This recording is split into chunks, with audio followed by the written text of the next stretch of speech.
mind. मैं जानना चाहती हूँ कि हम सिचुएशन को बिल्कुल ऐसे कैसे देखें कि हमें सिचुएशन से बाहर निकलना है।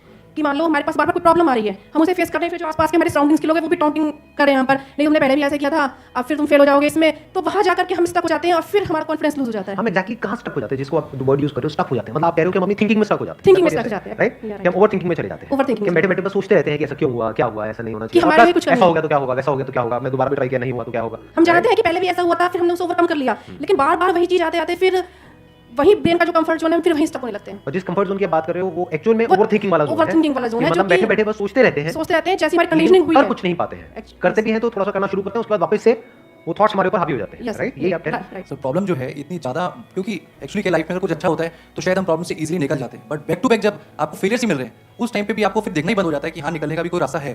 प्रॉब्लम सबसे बड़ी पता क्या है कि सबको यही लगता है कि हमारी प्रॉब्लम सबसे बड़ी है। अगर यहाँ पर मैं एक एक करके सबको बोलूं कि आप बताओ कि आपकी लाइफ में क्या क्या प्रॉब्लम्स आई या अभी क्या प्रॉब्लम चल रही है, तो आई एम श्योर कोई सोच भी नहीं सकता कि अच्छा ऐसी प्रॉब्लम्स भी कोई फेस कर सकता है क्या। तो इन प्रॉब्लम्स के बावजूद भी कुछ लोग आगे बढ़ पाते हैं, कुछ नहीं बढ़ पाते हैं। That is the big question कि एग्जैक्टली हम स्टक कहां पर होते हैं। क्या हम एक्चुअल में लाइफ में प्रॉब्लम्स में फंसते हैं या उन प्रॉब्लम्स को लेकर के जो हमारी थिंकिंग है वहां फंसते हैं? सबसे पहले ये चीज हमको क्लियर होना चाहिए। तो जो हम कह रहे हैं फंस गए हैं, हम एक्चुअल में प्रॉब्लम्स में नहीं फंसे हैं, क्योंकि प्रॉब्लम्स तो सबकी लाइफ में है, हम एक्चुअल में थिंकिंग में फंस जाते हैं। ये पॉइंट सुनने में छोटा लग रहा होगा, but it is a very big point two understand in life, जो 99% लोगों को नहीं समझ में आता है। हम क्या समझते हैं कि हम प्रॉब्लम्स में फंस गए हैं। The moment you say that, तो जब तक प्रॉब्लम्स रहेगी तब तक आप फंसे रहोगे, और प्रॉब्लम्स कब तक रहेंगी? लाइफ टाइम, जब तक लाइफ रहेगी। बट द मोमेंट यू से कि मैं प्रॉब्लम्स में नहीं फंसा, प्रॉब्लम्स मतलब लाइफ में नहीं फंसा हूं मैं, लाइफ के बारे में जो मेरी थिंकिंग है उधर में फंस गया हूं जाकर के। अब मैं उस थिंकिंग को कैसे चेंज करूं? इफ यू से दैट, तो वो आपके हाथ में पूरा कंट्रोल है। But if you ask me this question कि मेरी लाइफ की जो प्रॉब्लम्स है वो कैसे सॉल्व हो, तो उसका कोई जवाब नहीं है, क्योंकि वो कभी नहीं होगा। आज आपकी एक प्रॉब्लम है वो सॉल्व हो भी जाएगी, कल कोई और प्रॉब्लम आ जाएगी, परसों कोई और आ जाएगी, फिर कोई और आ जाएगी, फिर कोई और आ जाएगी। तो कैसे हम अपनी थिंकिंग को चेंज करें? सिंपल, थिंकिंग चेंज हो गई तो सब चेंज हो जाएगा, सब चेंज हो जाएगा, क्योंकि प्रॉब्लम्स को देखने का नजरिया बदल गया तो प्रॉब्लम बदल गई। एक बंदा जिसकी थिंकिंग नहीं फंसी हुई है उसको आप चारों तरफ से फंसा दो, वो निकल जाएगा। लेकिन जिसकी थिंकिंग फंसी हुई है उसको आप जाकर के दुनिया जान के सारे रिसोर्सेज दे दो, पूरा पूरा खजाना भी दे दो, तब भी वो नहीं निकल पाएगा, तभी रोएगा बैठ करके कि क्या मेरे को चारों तरफ खजाने से कैद कर दिया। अरे खजाना है क्या? नहीं है। देखे ना ऐसे लोगों को जिनके पास में सब कुछ है लेकिन रोते रहते हैं। तो सब कुछ मिलना है नॉट अ सॉल्यूशन। जिनकी लाइफ में कोई प्रॉब्लम नहीं है वो भी रो रहे हैं। तो अब आता है कि इसका सॉल्यूशन क्या है, कि we are stuck in our thought process, how to get out of it. तो सबसे पहली चीज ये समझनी है, ज्यादा सोचने से कुछ नहीं होता है, सही सोचने से होता है। अभी सही सोचना क्या है? What is right thinking, not positively सोचना। इसको भी ध्यान से समझ लेना। पॉजिटिव सोचना क्या सही सोचना होता है? फॉर एग्जाम्पल, आगे आप जा रहे हो, किसी जंगल में हो और आगे दलदल है और आप पॉजिटिव सोच रहे हो, मेरे साथ में कल कुछ गलत हो ही नहीं सकता, मैंने ताबीज पहना हुआ है, ये मुझे बचाएगा। बहुत लोग हैं बहुत पॉजिटिव है लाइफ को लेकर के, पर क्या उनकी सोच सही है? अभी सही सोचना क्या है? सर मेरे हिसाब से मतलब इंटेलिजेंसी से सोचना, मतलब कुछ ऐसा सोचे कि आगे जाके हमें कोई हानि ना हो, कि एक इंटेलिजेंट माइंड से सोचे। अभी इंटेलिजेंट क्या है और फूलिश क्या है? एक है फूलिश तरीका सोचने का, बेवकूफों की तरह सोचना, एक है इंटेलिजेंस के साथ में सोचना। What is intelligence?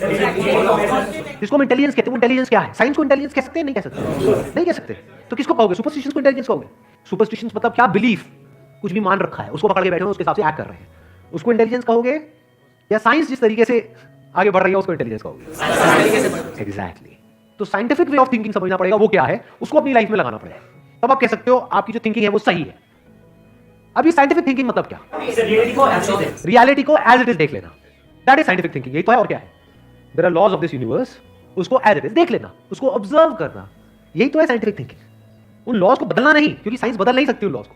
Law of gravity को साइंस बदल नहीं सकती है, उस लॉ को समझ करके उसके हिसाब से एक्ट कर सकती है। इसी साइंटिफिक थिंकिंग को अगर हमको अपनी लाइफ में लगाना हो तो इसका मतलब क्या?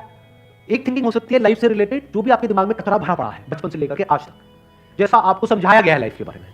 किसने समझाया है?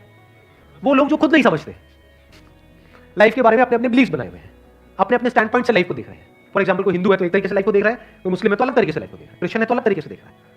क्या सही है इन तीनों में से? कि तीनों को सही थिंकिंग कह सकते हैं ना, क्योंकि आपस में लड़ झगड़ रहे हैं। साइंस में कोई लड़ाई झगड़ा होता है? अगर मैं किसी साइंटिफिक फैक्ट के बारे में बात करूंगा, क्या कोई हिंदू मुस्लिम क्रिश्चियन आकर के आपस में लड़ सकते हैं? नहीं। तो ये सही थिंकिंग है। एक है जो हमें सही लगता है, एक है जो सही होता है। दोनों में जमीन आसमान का फर्क है। एक है जो आपको सही लगता है, एक है जो सही है। तो साइंटिफिक थिंकिंग का मतलब क्या, अगर इसको हमको लाइफ में लगाना हो तो, यानी लाइफ को आप एज इट इज देखो, ऑब्जर्व करो, फिर उसके बारे में सोचो। This is scientific thinking. और ये जो फंडा जिसकी मैं बात कर रहा हूं, इसको आप लाइफ के किसी भी एस्पेक्ट में लगा सकते हो। इसको बिजनेस में लगा सकते हो, इसको जॉब में लगा सकते हो, इसको रिलेशनशिप में लगा सकते हो, इसको हेल्थ में लगा सकते हो। बिजनेस क्या है अगर रियलिटी को एज इट इज देखना नहीं है तो? अभी जो आपने कहा कि बिजनेस में सब झूठे भरे पड़े हैं, क्या ये सच है या आपका अपना एक स्टैंड पॉइंट है? अभी इन्होंने बोला कि बिजनेस में सब झूठे भरे पड़े हैं। अभी ऐसे ही यहाँ पे मैं अलग अलग लोगों से अलग अलग बातें पूछूंगा ना, तो सब बड़ी कॉन्फिडेंस से बोलेंगे as if they know it for sure. जैसे मैं पूछूंगा हाँ भाई यहाँ पे किसी मेल का किसी का ब्रेकअप हुआ होगा, तो सारी लड़की ऐसी होती है, सब धोखेबाज है। ऐसे ही कोई लड़की से पूछूंगा, वो आकर के बोल देगी सर ये तो मर जब तो है ही ऐसी, इसका कुछ हो ही नहीं सकता। क्या ये सच है? या आपका अपना स्टैंड पॉइंट है, अपना आपका एक बिलीफ है? तो ध्यान से समझ लेना, इसका जो सबसे पहला स्टेप है वो है अंदर जो भी कुछ पड़ा हुआ है आपके, जो भी आपने मान रखा है उसको छोड़ दिया। अब आप हल्के फुल्के हो गए, अब एज इट इज देखा लाइफ को ऑब्जर्व किया as life, not my life. For example anger, क्या एंगर आपका है? बट आप एंगर का सोल्यूशन कैसे निकालते हो? मुझे गुस्सा आता है, मुझे गुस्सा नहीं करना है। कभी भी आप एंगर का ऐसे सोल्यूशन निकाल ही नहीं सकते। सिर्फ आपको आता है गुस्सा, सबको आता है, सबको आता है। तो क्या एंगर सिर्फ आपकी प्रॉब्लम है या एंगर एक लाइफ की प्रॉब्लम है? Fear, if you can look at fear, not your fear और माई फियर, फियर डर है ना, वो डर क्या है? Can you look at it? इसको बोलते हैं साइंटिफिकली चीजों को देखना। रिलेशनशिप, नॉट माई रिलेशनशिप और योर रिलेशनशिप, रिलेशनशिप। तो इस तरह से जब हम चीजों को देखते हैं ना, not from a subjective point of view but from an objective point of view, जैसे एक साइंटिस्ट देखता है, जैसे एक साइंटिस्ट ऑब्जर्व करता है, वहां पे ना खुश हुआ जाता है, ना परेशान हुआ जाता है, ना पॉजिटिव हुआ जाता है, ना नेगेटिव हुआ जाता है। This positive and negative is your stand point, is a subjective point of view. In objective reality उसमें खुश क्या होना है और दुखी क्या होना है, वहां पर सब कुछ क्लियरली नजर आ रहा होता है। वहां पे कभी भी हमारी थॉट प्रोसेस स्टक नहीं होती है, हम फंस ही नहीं सकते। बिलीफ्स में आप गारंटेड फंसोगे। शॉर्ट टर्म में वो अच्छे लग रहे होते हैं क्योंकि वहां पे कंफर्ट मिलता है। जो भी हमने मान रखा है, अगर उसको पकड़ करके बैठे रहे और उसमें गोल गोल घूमते रहे तो बड़ा कंफर्ट मिलता है, लेकिन आगे जाकर के वो हमको फंसा देता है, इंटैंगल्ड कर देता है। बट जो रियलिटी है वो धीरे धीरे धीरे धीरे आपको आजाद करती रहती है, जितना आप रियलिटी को समझ जाते हो उस लेवल तक। यानी कि अगर इसको मैं पूरा समअप करूं, जो भी मैंने अब तक कहा है उसको, ये सेशन शुरू कहां से हुआ था? फेलियर से हुआ था। एक के बाद एक हमने लाइफ में बहुत सारे फेलियर्स फेस करे हैं। तो अब अपने फेलियर्स को ऑब्जर्व मत करो, अपने को बीच में से हटा दो, ऑब्जर्व करो ये जो फेलियर्स हैं ये क्या है। तो you will start seeing the nature of those failures, you will start seeing the causes of those failures. For example मेरी लाइफ है, अगर मेरे को उसको ऑब्जर्व करना है, दो तरीके हो सकते हैं। एक ये मैं अपनी लाइफ में थोड़ा सा जा रहा हूँ जिससे कि आप उसको रिलेट कर सको। मैंने पास में कुछ गलतियां करी, बहुत बड़ी बड़ी गलतियां करी, मेजर लॉसेस हुए, तो एक एंगल तो ये हो सकता है मैं ऐसा कैसे कर सकता हूँ। दूसरा ये है कि मैं ऑब्जर्व करूँ कि एक्जैक्टली वो गलती क्या थी और उसका कॉज क्या था। तो वो दिख जाता है, अच्छा उस टाइम पे वो ग्रीड बहुत ज्यादा हावी हुई पड़ी थी। अच्छा ग्रीड क्यों हावी हुई पड़ी थी?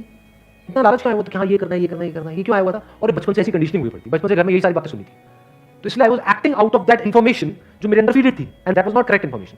वो सारी इन्फॉर्मेशन गलत थी, जिसकी वजह से मैंने जल्दी से एक्ट किया, बिना सोचे समझे, बिना सही थिंकिंग के एक्ट कर दिया, उस वजह से जाकर के फंस गया। तो मुझे उस बंदे ने नहीं फंसाया, मैं खुद फंसा अपने लालच की वजह से। तो अब ये क्लियर हो रहा है हम कैसे देखते हैं। तो वंस वी सी दैट, तो अब मैं उससे पूरी तरह से फ्री हो गया, because I understood something which is very basic in life, जिसकी वजह से पूरी की पूरी लाइफ एक अलग ट्रैक पर निकल गई। क्या समझ आया? कि कभी भी ग्रीड से एक्ट नहीं करना है। अब इसको हम समझते हैं, कैसे समझते हैं? मॉरल साइंस की बुक से। वो सब बकवास है, लालच नहीं होना चाहिए, सबके अंदर लालच भरा पड़ा है, बट लालच हमको कैसे फंसाता है, इसको ऑब्जर्व किया अपनी गलतियों के बेस पर, और फिर समझ आया अच्छा ये होता है। लालच से ग्रोथ नहीं होती है।